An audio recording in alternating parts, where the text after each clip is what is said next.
Welcome to the Maritime Matters podcast. Did you know that 98% of Australia's trade passes through the maritime domain? 91% of its fuel is imported, and Australia's exclusive economic zone is larger than its mainland. It's easy to see that to Australia, maritime matters. Maritime Matters is the podcast where we break down what the week's events mean for Australia's maritime security and the wider Indo-Pacific. Hello, welcome to the Maritime Matters podcast. I'm Richard Dunley, and I'm joined by my co-host Jennifer Parker. We're recording today, which is Thursday the 22nd of May, and as always, if anything massive happens in the next day or so before we get this out, that's why we're not covering it. Maritime Matters is the podcast where we try and unpack key developments that's been happening in maritime security in the maritime domain more broadly in the Indo-Pacific and beyond. So we're going to dive in. We've not recorded for a little bit longer than we'd like to, so there's quite a lot of things to talk about. But before we get going, Jen, what have you been up to over the past week or so? I had a piece out actually in UK media talking about how Australia and the United Kingdom can collaborate on defence aspects of technical interoperability that are beyond AUKUS. So I did a podcast with Chris Ullman called the Powerline podcast talking about maritime strategy. But nothing as exciting as you've been publishing, Richard. What have you been writing about? So I've mentioned it briefly in the end of the last podcast, but it was then coming out and has now since come out. I had a piece out in the Lowy, the interpreter, on submarine cables, talking about trying to think about how actually we view this a lot as a weakness, but actually the ability to control the global commons gives you the ability to control this infrastructure of information. And actually that's potentially a really important strategic advantage. And so we often look at these things as weaknesses, but not necessarily sort of flip the narrative and talk about why it is that these things are potentially strengths to those who can control the seas. I've also been doing some stuff. I've got a piece out with ASPI that came out today talking about deterrence and trying to prod the bear a little bit about why it is that we love to talk about deterrence in Australian strategic documents, but we don't ever like to talk about who we're ever deterring from doing what, or whether or not deterrence actually is a hugely useful concept to somewhere like Australia. And I've actually also got some academic stuff out talking about underwater weapons and arms control, and trying to look at basically what were the motives behind efforts to restrict the use of underwater weapons and how that feeds through into modern arms control. So yeah, a few bits out, but as much as anything else, this is luck as to what ends up coming out at any one time. The joys of writing things. I'm really looking forward to reading the last one about arms control. I gave a lecture on Friday at the University of Wollongong talking about the law of naval warfare, and I often find in a lot of discussions about capability, there was a discussion on Twitter yesterday where people were talking about just getting containerized missiles and putting them on targets of opportunity, and I just pointed out that according to the law of naval warfare, i.e. there is law that governs the execution of naval warfare, that would be a breach because merchant vessels and auxiliary vessels don't have what's called belligerent rights, which means the right to actually engage in conflict during a naval conflict. I'm glad that somebody's talking about this stuff because people seem to forget that there's this whole regime called the law of naval warfare that has kind of rules and obligations. But anyway, what's been happening in the region, Richard? So we've been talking for some time on this podcast about the deployment of Royal Australian Navy vessels as part of their regional presence deployments. And of course, we've been talking about HMAS Sydney and how she's been doing all sorts of exciting things, including exercises in Southeast Asia and multilateral maritime cooperative activities. And just putting that one in there just to annoy you, Jen, Sydney is now supporting, it's taking part in Operation Argos, which is the Australian operation which supports UN Security Council sanctions against North Korea. This is a kind of long-running Australian commitment, and we talked a little while ago about the deployment of an Australian P-8 aircraft as part of this, and now Sydney is involved in this. It's as I say, important relatively regular deployment of Australian warships and aircraft. It's also important because, obviously, of where it's taking place and the deployment of Australian assets up into Northeast Asia. This is something that clearly is something that the Australian government sees as a value and as part of the kind of broader rules-based order. But it also has this sense of, it has at times created quite a lot of tension, particularly with China, and we've seen a number of incidents coming out of this, of there being questions posed by China as to what it is that Australia is doing in this neck of the woods that they see very much as their kind of area. So it's just interesting. It's worth noting that Australia is very much continuing this and continuing to support Operation Argos and the wider sanctions on North Korea. And I do wonder, I mean, I don't have the statistics, there's no analysis here, this is just opinion, which makes me an academic, right? But Absolutely, right? Absolutely. But it does actually seem like Australia has really emphasised Operation Argos over the last couple of years. So Australia started conducting Operation Argos, I think, in about 2018. Sydney is the 13th ship to undertake Operation Argos. Obviously, we use maritime patrol aircraft to do it as well. And it's the monitoring of sanctions, as you mentioned. But we do hear a lot more about it than we used to. And I think there has been more of an emphasis on it, which I think is interesting in terms of the why. Because certainly there hasn't been a lot of success at the UN Security Council in terms of the sanctions on North Korea. The Oversight Committee was not renewed. There's a bunch of challenges. So I just think this is an interesting focus for Australia, especially given a good focus, thoroughly supported, but I think especially given the lack of maritime assets that Australia really has at the moment, which we will delve into with... Are you ready for Indo-Pacific Endeavour? I'm going to pull out my soapbox. So we talked about Sydney's deployment. The other thing that was kind of announced this week, or last couple of weeks, from Australia's Department of Defence was the new look Indo-Pacific Endeavour. So what is Indo-Pacific Endeavour? Well, what I thought Indo-Pacific Endeavour was, and I was at sea in 2017 and 2018 in the first two Indo-Pacific Endeavours, was a naval task group deployment, which became more maritime as it went on with support from the other services to the region, the Indo-Pacific region, sometimes in northeastern Indian Ocean, sometimes in South China Sea, Southeast Asia, sometimes in the Pacific, coordinated with a RIMPAC deployment. And it was about international engagement, yes, but it was also about the other aspects of naval diplomacy, which are really important in terms of presence operations. And so when we go to the current Indo-Pacific Endeavour, the press release talks about it's going to enter its new phase where the headquarters has moved from being an embarked model, i.e. embarked in a task force in the region for 2 to 3 months, to a different, longer execution window. But the point is there's no ships. They're not on ships. So there's a big difference from a significant task group deployment that also conducted international engagement to what is now appears to be just a deployable international engagement team. Now, again, I think this is really useful. Don't get me wrong. I think if I was to write a report card on the ADF's strengths in the last couple of years, I think international engagement has been a real tick. I think that's something that they've certainly nailed. However, when we talk about what is Indo-Pacific Endeavour, right? Indo-Pacific Endeavour began in 2017, as I mentioned.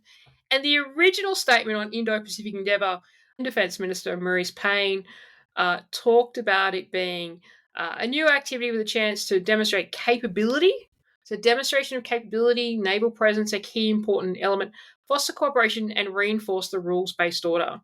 The task group will demonstrate the ADF's ability to operate across the full spectrum of military operations, from high-end military capabilities such as anti-submarine warfare to humanitarian and disaster relief. So why do I highlight this? At the time, it was the largest naval deployment or naval task group in 2017 that Australia had deployed since the 1980s. And it was really about maritime presence and maritime diplomacy. And I think when we think about Australia's current strategy of strategy deterrence by denial, and I take your comments on deterrence, a key element of a strategy of deterrence is the demonstration of capability. And for a maritime nation like Australia, the demonstration of a maritime capability is critical to that. So this kind of launching of the new phase of IPE, which is a completely different, a deployable team that goes and does international engagement, which is important. But it is a significant shift from the large naval task group plan, which was Indo-Pacific Endeavour. And in some ways, I think it actually undermines this whole idea in terms of our deterrence strategy. Because you just take one look at that and you say, are they not capable of deploying that task group anymore? Now, I'm not saying that that's the case, but I just worry about the messaging with this Indo-Pacific Endeavour. What are your comments on it? I very much take your point, and I think that there are real challenges, and I think in some ways they would have been much better off to say that Indo-Pacific Endeavour is not being done anymore. Yes, and do cease something it. different.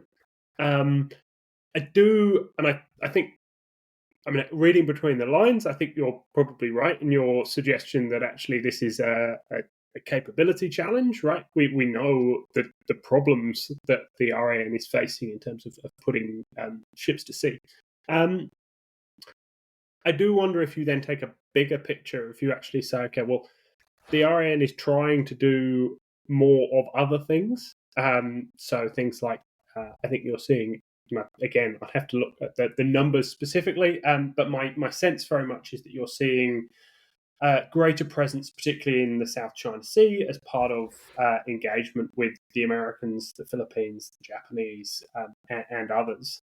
And that perhaps you're seeing a shift in the presence in the region away from what might be seen as more of a softer end maritime diplomacy and presence type operation as part of IPE. And they're saying, okay, well, we don't have the resources to do everything, so we're now going to prioritize something that is slightly more hard-nosed in terms of putting assets into an area where you're doing quite clear signaling operations against, in this case, primarily China. So I wonder whether that's kind of the balance that's going on in the background.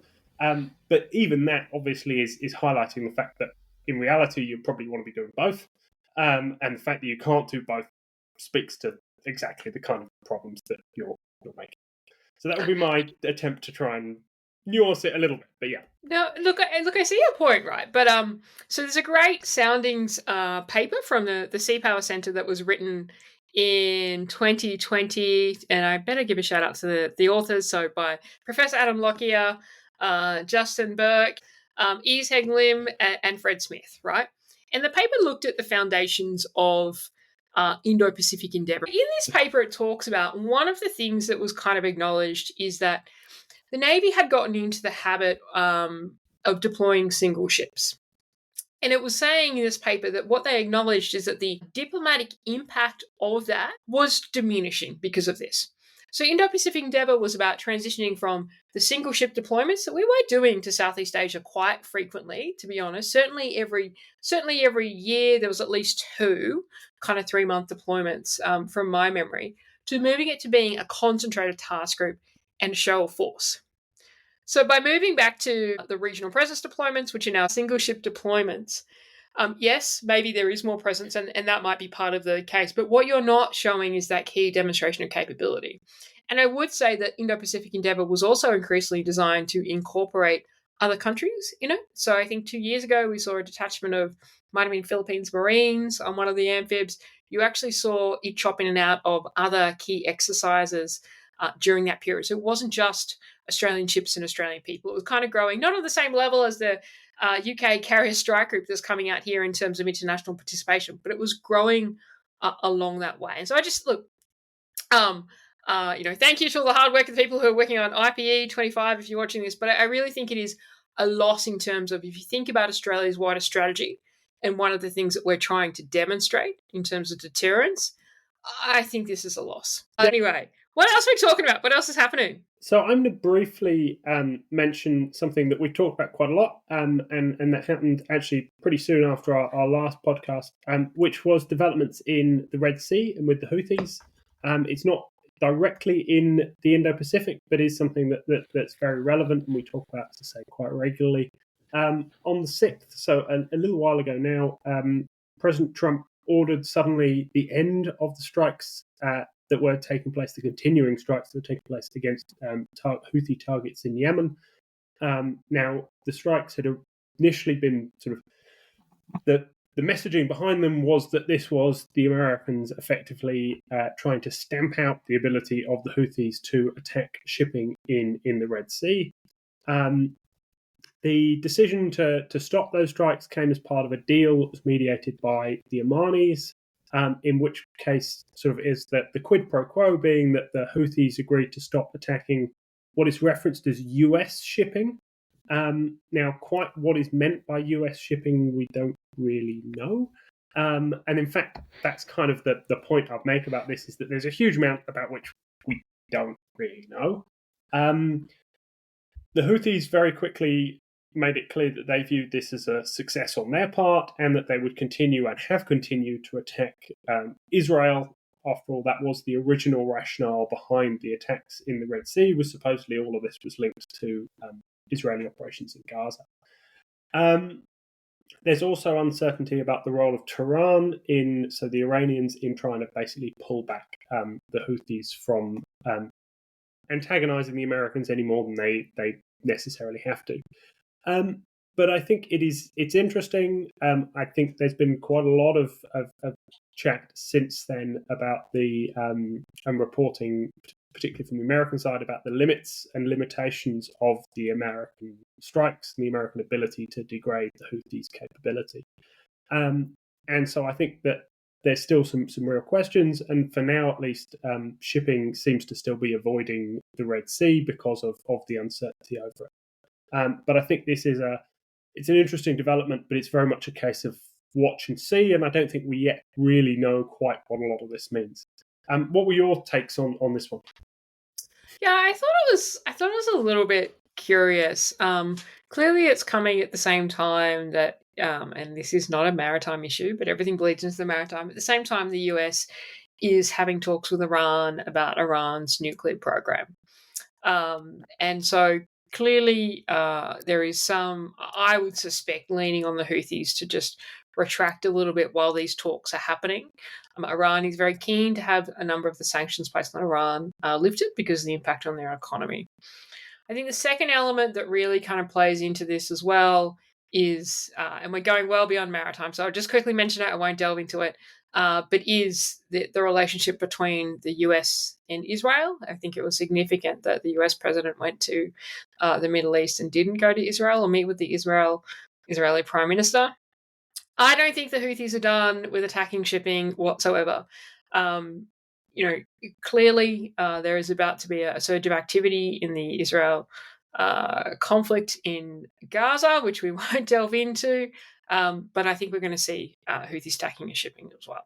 I think that there is potentially some influence within the US administration where people have said, come on, we're wasting all of these weapons and we're not achieving anything. We need to focus on the Indo-Pacific. So I suspect all of those things are playing into this conversation, but I don't think we've seen the last of Houthis attacking shipping, and that's why you're not seeing shipping companies really going back through the Red Sea, because I think all of their intel organizations would be telling them that, and certainly the war risk insurance through that region has not reduced.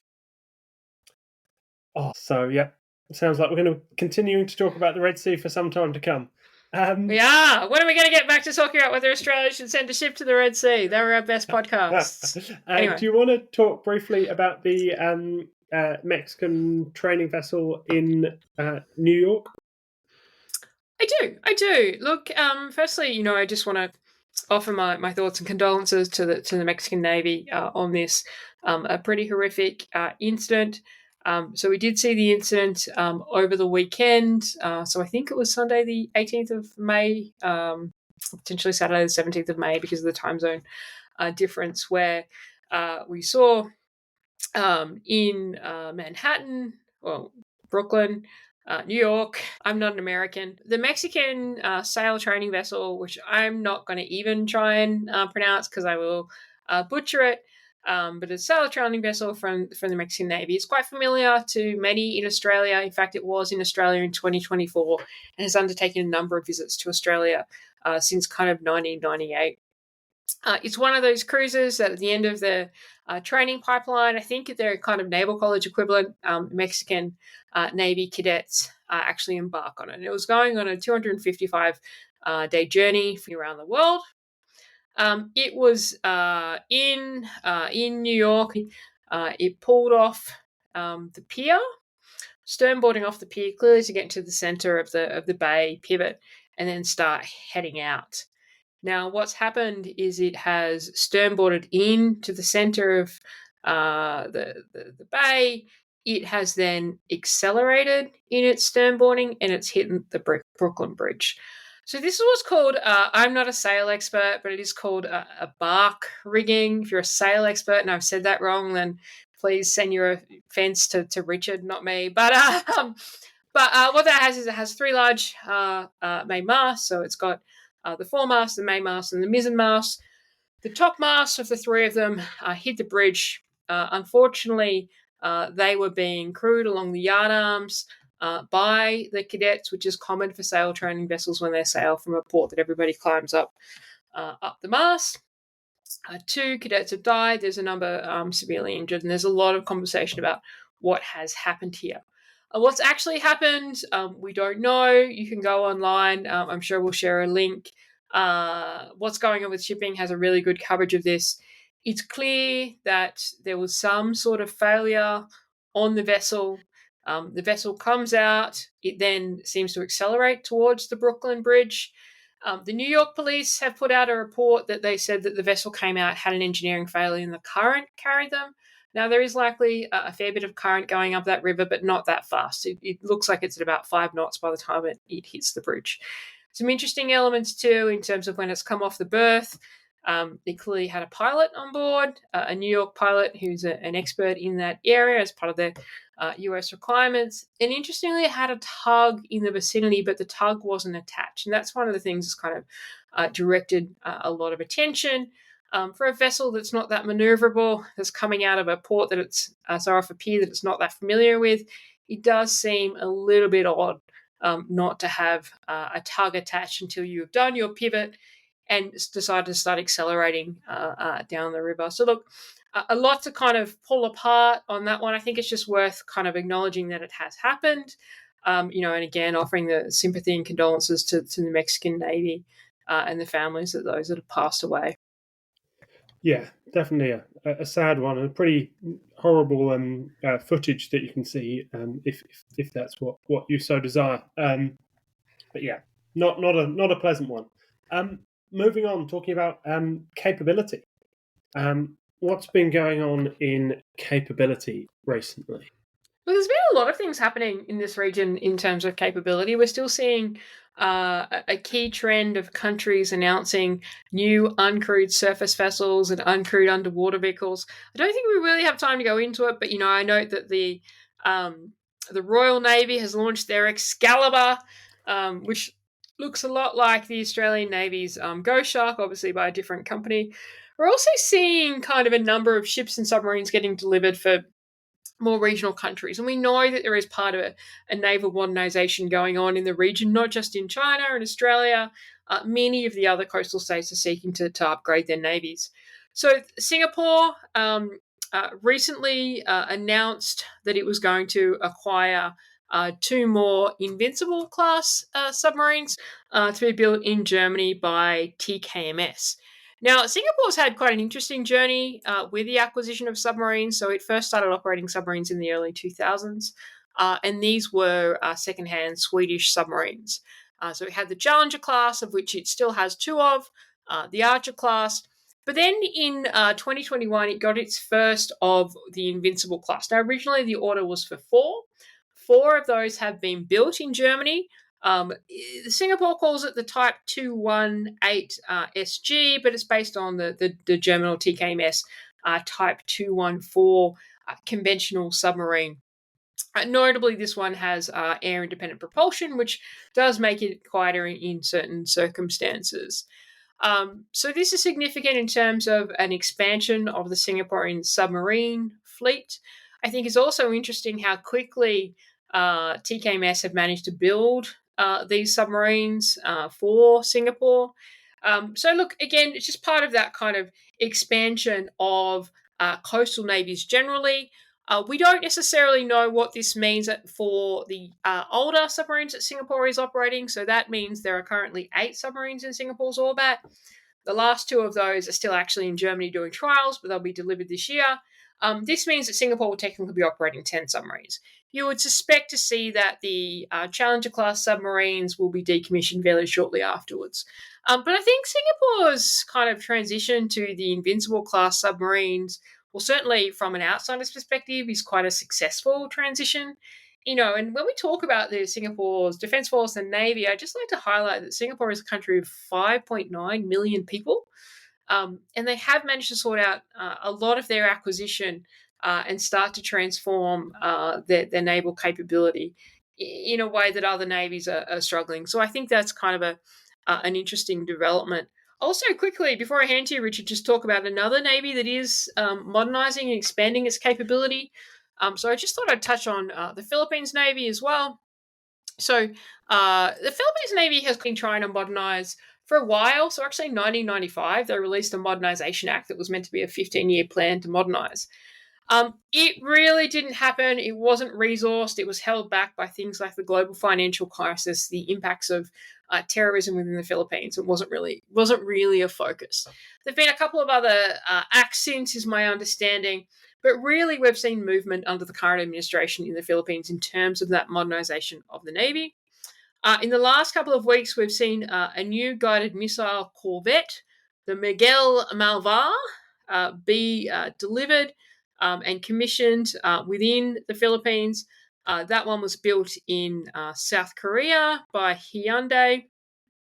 And what we have seen, I wouldn't necessarily say it's a rapid modernisation of the Philippines Navy, but we are seeing over the last couple of years that modernisation. I think it was in 2021 or maybe 2020, they finally decommissioned their last World War II ship that they were operating, that until that point had made up the bulk of the Navy. And so I think this is, a good story in terms of the number of the ships that the Philippines Navy is now commissioning, and how they are kind of transitioning from being a defence force that was focused really on internal challenges, on counter-terrorism, to becoming a more maritime-focused defence force. And that is part of their kind of territorial strategy that they talk about, which is seeing things like, their Marine Corps transition to acquire the BrahMos missile. So a new ship for the Philippines Navy. While we talk about this, though, I just do want to talk about some of the timings for frigates. So I'm going to talk about the Philippines Navy frigate. We'll talk about the Magami a little bit. I just want to highlight the timing between contract signing for a frigate in some of these countries and delivery of a frigate. As part of their naval modernisation, so the Philippines are getting 4 frigates built in South Korea. In 2016, they signed a contract with HHI to get 4 frigates. In 2018, steel was cut for the first frigate, which is the Jose Rizal. So within 2 years, okay. So Australia signed its Hunter-class frigate contract in 2018. We started cutting steel in 2024. So that's 6 years in our most significant strategic circumstances since World War II, according to our strategy. And then having cut steel in 2018 for the Jose Rizal, the Jose Rizal was effectively delivered in, where are we at? 2020. So, contract signed in 2016 for the 4 frigates. 2018 cut steel. 2020, the Philippines Navy is operating a new frigate. And actually now they're operating 3 with a 4th to come. For Australia, 2009 white paper identified that we needed to replace the Anzac-class frigates. 2018, the contract was signed to do that. 2024, 6 years later, we've cut steel, and we expect the first to be delivered in 2032, which is 8 years. And I'm not saying that to be flippant, but I really think when we talk about the sense of urgency in shipbuilding, if you look at the Philippines and what they've done with South Korea, albeit different scale to what we're talking about, and you look at our timelines, you can see that there are some challenges for us. Anyway, speaking of shipbuilding, Japan has commissioned another Magami. Do you want to talk about that? Yes. So, and I need to get my facts right with this, because I do find the Magamis confusing, potentially intentionally confusing. So the Japanese Maritime Self-Defense Force has commissioned the 7th Mogami. Now, I'm almost certainly going to butcher the pronunciation, but I would say it's the Niyodo.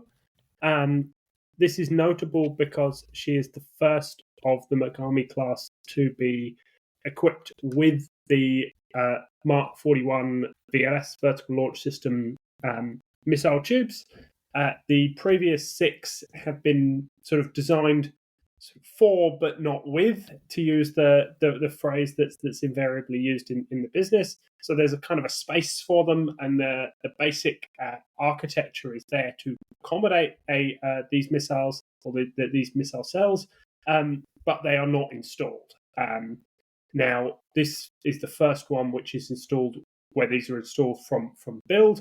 The Japanese have since said that they are going to retrofit the previous 6 with the VLS cells.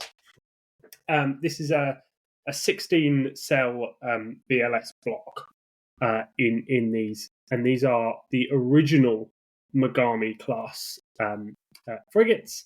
As I understand it, there will eventually be 12 of these of the original design. And then there will be an additional 10 of the new design, which is sometimes referred to as the upgraded Magami, and that is the one that is being considered for C3000, the Australian general purpose frigate. So this is the one that is effectively the preceding design, and whether or not it is a completely new design or merely an upgrade depends on kind of which bit of the brochure you happen to read at which particular time and which audience that is being targeted at. But I think it's an important development, and you're seeing again kind of the success of Northeast Asian naval shipbuilding. They're managing to produce these very effectively, and by all accounts, they're very good ships. So I think the Philippines' story of South Korea as an export naval shipbuilder, and the Japanese primarily entirely focused on their own market up until this point. But again, another naval shipbuilding success story. Yeah, and I just want to highlight kind of some of the timelines of this shipbuilding success story. And again, I just really think in Australia we're kind of, we've fallen into this lull of, okay, we've got plans for the future. We know we have an issue and we're addressing it in a timely fashion, right? But I think you can see from the comparison of the Philippines timelines and our Hunter timelines, it's not a timely fashion. And even if you compare it to the general purpose frigate, which we're saying that we're going to make a decision in 2025, we really identified in 2023 it needed to be addressed. Certainly the government are saying it's going to be addressed in 2025. And we might have one by 2029. So that's still 6 years between articulating the need in 2023, right? And 2029. So the Mogami-class frigate for Japan. So in 2015, the Japanese defense budget allocated funds for the construction of a new compact type hull, which was going to become the Magami.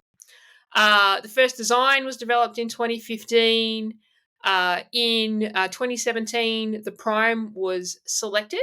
In 2019, construction became, and in 2025, they have just commissioned their 7th. They've actually launched 10, but they've commissioned 7. So that is in a 10-year period. Now, 10 years on from Australia agreeing to acquire the Hunter-class frigate, we will have none in the water.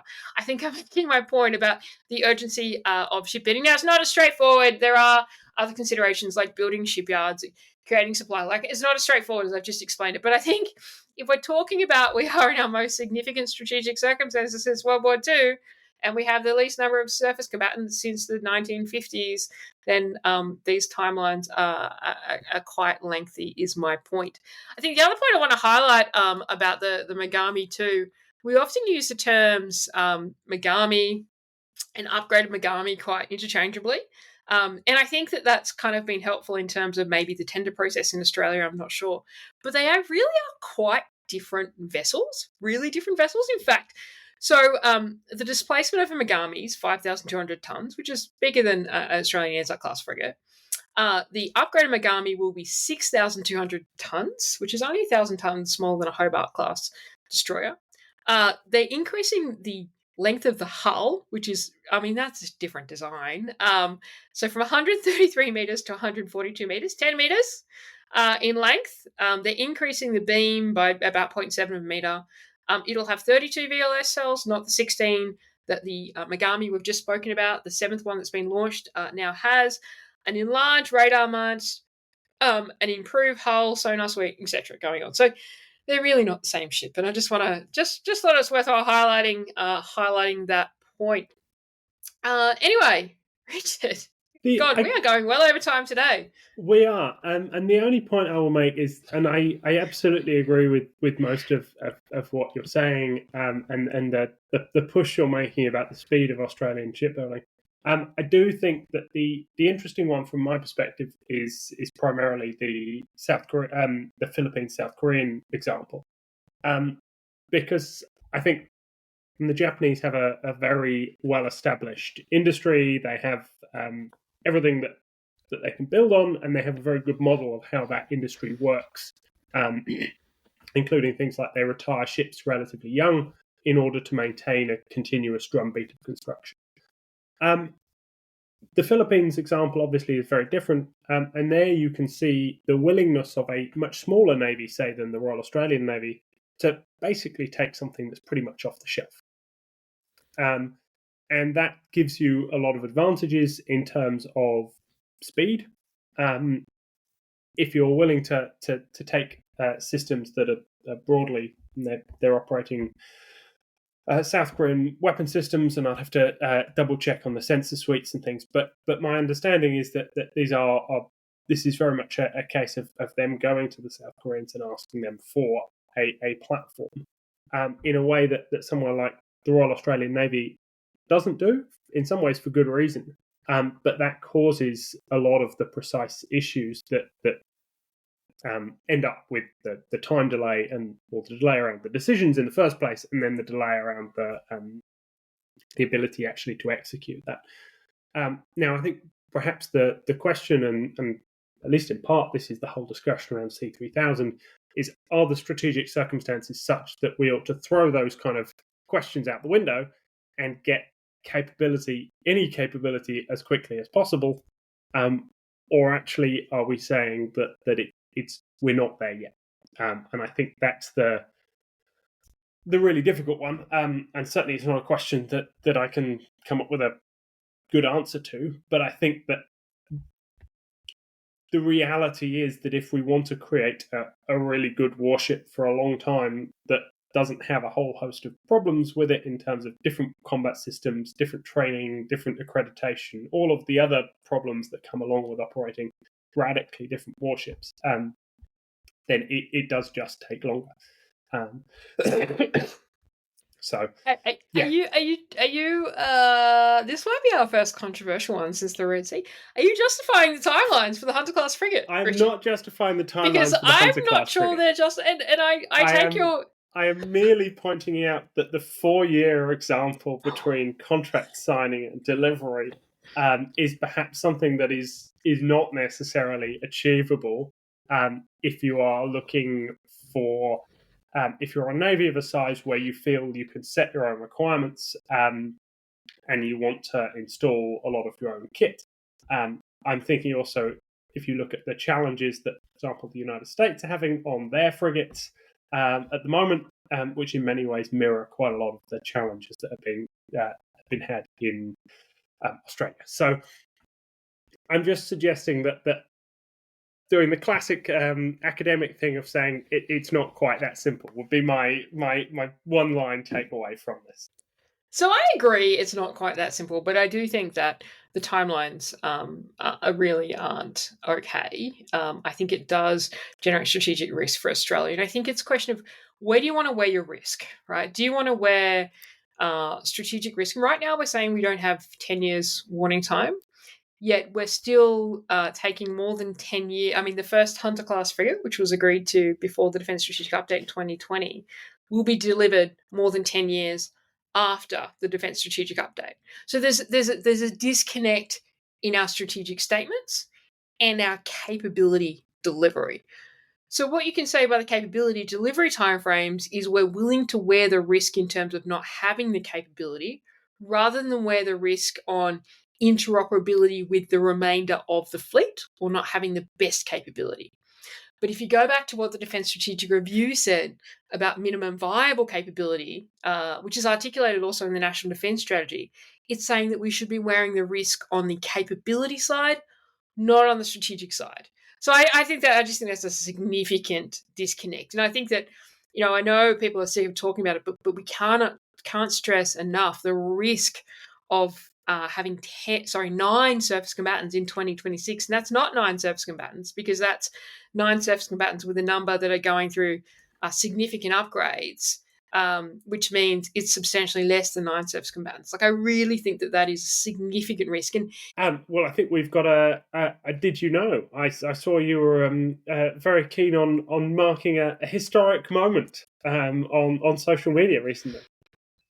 So I just wanted to talk about the Captain Cook graving dock. Now, I would say the success of it, but history would say that's not entirely true, because it took us a long time to get to the point of 1940 when the government announced that the Captain Cook graving dock would go ahead. So the Captain Cook graving dock is in Garden Island in Sydney. When it was constructed, it was the largest graving dock, dry dock. On the 21st of May, we're recording this on Thursday, the 22nd of May. It was the 85th anniversary of the government making the decision to build the Captain Cook graving dock. It was opened in March 1945, so actually earlier this year. It was the 80th anniversary. It took just under 5 years to build it. It is pretty significant. Some of the scale, it's 347 metres long. It's 45 metres wide. It can pump out roughly, did you know, 259 million litres of seawater in about 4 hours. So that's pretty impressive. It is so the Commonwealth does own the Captain Cook graving dock at Garden Island, but day to day the operation and maintenance has been contracted out since 1999. Did used to be managed by the Department of Defence, and it does maintain naval assets, but it also does maintain civilian assets. And it is always very busy because it is the only dry dock in Australia that can handle most of these ships.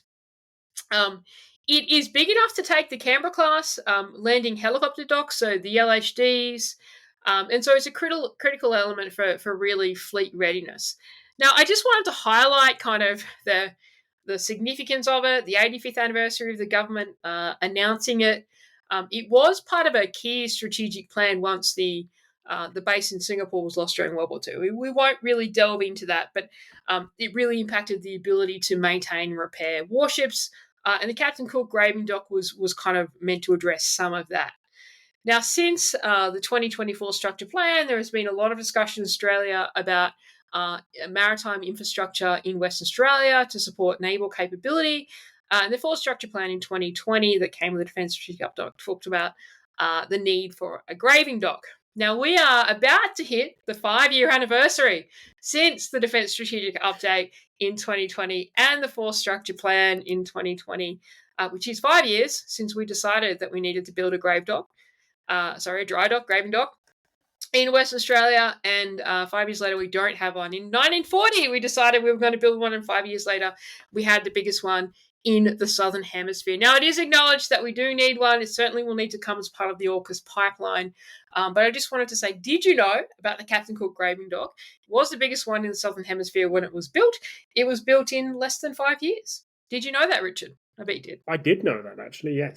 And it's been a critical part of the ability to project power at sea from Australia ever since. It was a critical asset for the British Pacific Fleet in its operations against Japan towards the end of the Second World War, and has been both for Royal Navy and Royal Australian Navy ever since. So, yeah, really important facility. So often we focus on big flashy things that go bang. Actually, dry docks, whether they're floating dry docks or large sort of established graving docks, are hugely important. And it's a massive problem that we like talking about building infrastructure and have been for some time. but actually very little has been achieved since the discussion of the new dry dock in Western Australia. What was it now? Yeah, nearly 5 years ago. So yeah, I think it was probably discussed before that, but it's certainly announced in the full structure plan. But I guess I thought it was a good Did You Know? It's a good historical Did You Know? I know you love your history, Richard, but absolutely. also kind of to highlight a point, which, going back to the point about shipbuilding as well, and it is more complicated than we articulate in maritime matters. It is much more complicated. And again, thank you to those who are listening who are actually doing that hard work.